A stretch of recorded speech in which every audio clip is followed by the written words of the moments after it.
O, men temirdanam. Armaturalardan ham qattiqlarim nima gap? Ana bor-ku, qattu ye degan. O'sha men jigarlarimga atab aytilganda, qattiqlarim qisqasigacha Miya degan qizcha bilan Livikda birgalikda lobbi qildik. Samolyotda hamma bir-biri bilan yaxshi kayfiyatda hol-ahvol so'rashayotganda, bir ikkita dalboyob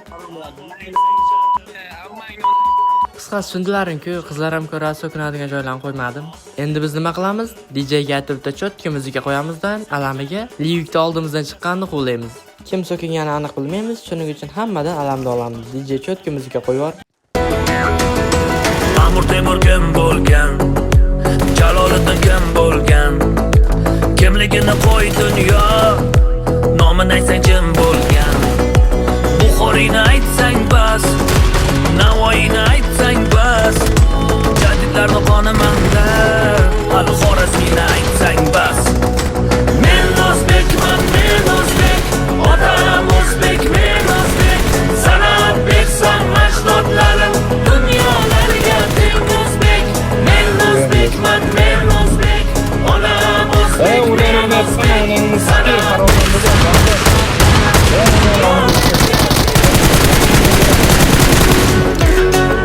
Ko'pchilik negativlar o'zbekcha qo'shiq qo'yib olib, o'zbeklarni quloq urib yuribdi deyish mumkin. Lekin boshida aytgan gap hammani lahzaga keltiradi. Bu ishni men o'sha yerdagi samolyotdagi hammaning nomidan qildim.